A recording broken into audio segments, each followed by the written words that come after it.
ونصلی علی رسول الکریم اما بعد۔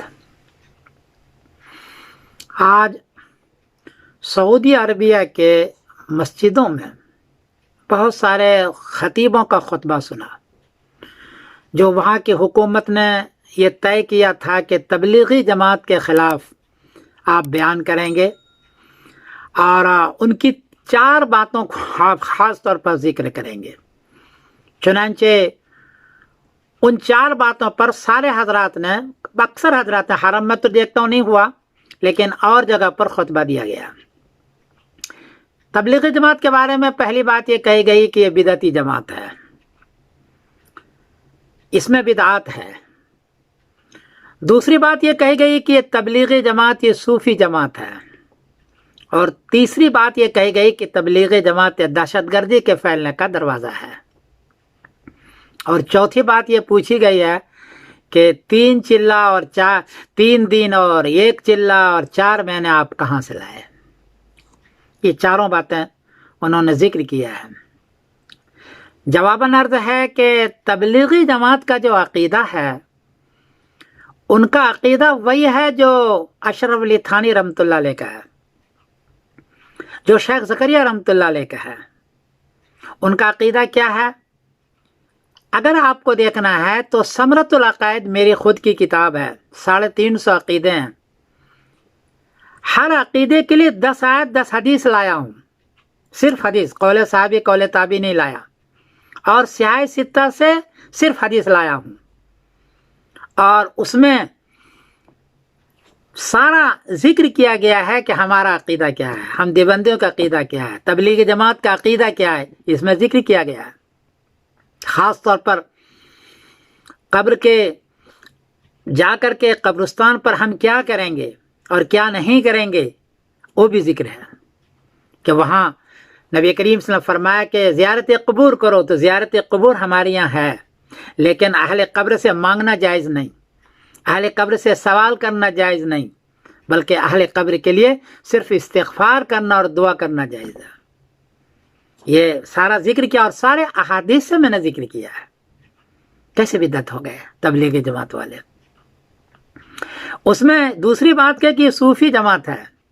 ہمارے یہاں بیعت کرنے کا سلسلہ ہے، کیونکہ نبی کریم صلی اللہ علیہ وسلم کے یہاں نے بیعت کی ہے، لیکن ایک تصوف میں صرف اتنا ہی پیری مریدی میں ہے جتنا کہ اس سے اصلاح ہوتا ہو، جیسے کہ شاگرد کی اصلاح ہوتی ہے استاد سے، بس اتنا ہی ہے۔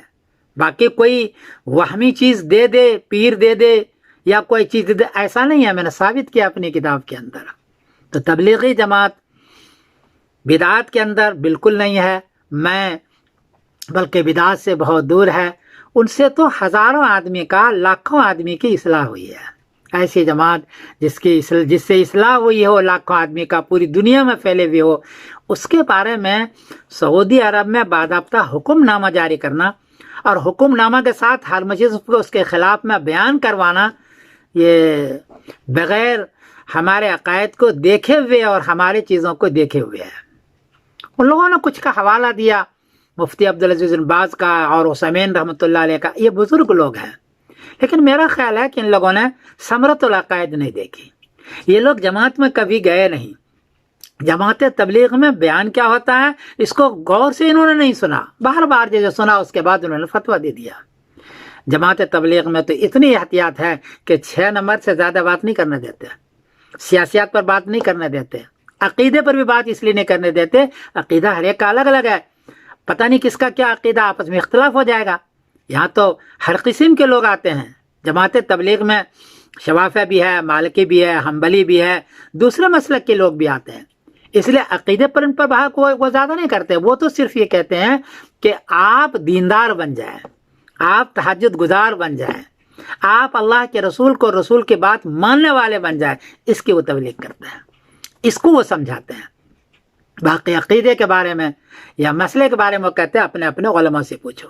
اتنی احتیاط والی جماعت پر اس طرح کا الزام لگانا اور اس طرح کا بیان کروانا، میں سمجھتا ہوں کہ یہ اہل تبلیغ پر بہت بڑا ظلم۔ میں خود بھی 3 دن جاتا ہوں، میں بیان کرتا ہوں، میں جاتا ہوں ہر 3 دن میں، دیکھتا ہوں کہ وہ کیا کرتے ہیں، باقی یہ سوال کہ 3 دن اور چلا کہاں سے لایا، بھائی یہ کوئی حدیث سے ثابت نہیں کیا انہوں نے، یہ تو اتنے دنوں میں لوگوں کی ایک اصلاح ہو جاتی ہے، بس کچھ پلے پڑ جاتا ہے اس لیے رکھا ہے۔ جیسے چشمہ امتحان رکھا ہے، سال بھر میں بخاری شریف پڑھانا رکھا ہے، سال بھر میں قدوری پڑھانا رکھا ہے، ایسے یہ 3 دن اور چلا ہے، یہ بات آپ کا کوئی سنت یا فرض یا واجب نہیں ہے، اس لیے یہ سوال بھی ان کا غلط ہے۔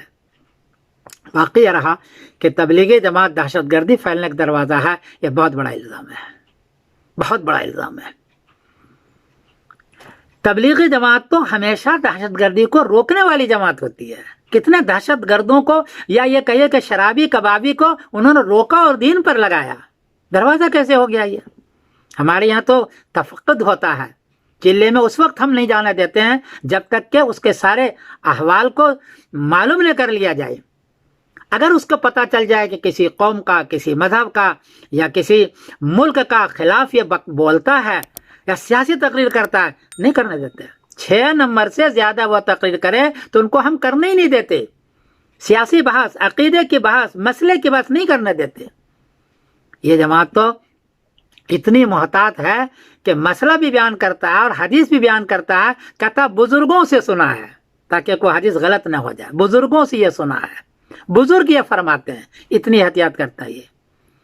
اس لیے ان لوگوں کو چاہیے کہ ہمارے عقیدے کو پہلے جانا۔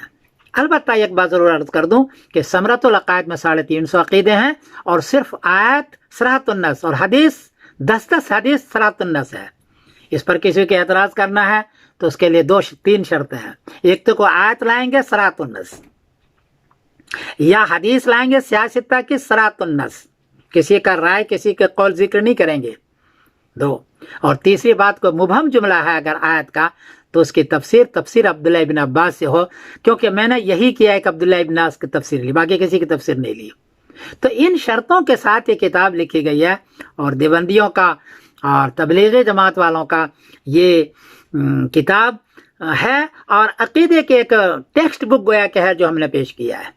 میں پھر گزارش کروں گا عرب کے خطیبوں سے، عرب کے ذمہ داروں سے، کہ ہمارے تبلیغی جماعت کے عقیدے کے بارے میں پھر دوبارہ سوچیں۔ وہ عقیدہ نہیں ہے جو آپ نے بیان کروایا ہے اور جتنا بڑا الزام ڈالا ہے۔ میں سمر الدین قاسمی بول رہا ہوں مانچسٹر انگلینڈ سے۔ السلام علیکم ورحمۃ اللہ وبرکاتہ۔ بڑے ادب کے ساتھ ہم گزارش کر رہے ہیں، چونکہ آپ بڑے ہیں، آپ حرمین کے لوگ ہیں، اس لیے بڑی ادب کے ساتھ وہاں کے علماء سے، وہاں کے ذمہ داروں سے میں عرض کرتا ہوں، اور کوئی غلطی ہوئی ہے تو ہمیں معاف کر دینا۔ السلام علیکم ورحمۃ اللہ وبرکاتہ۔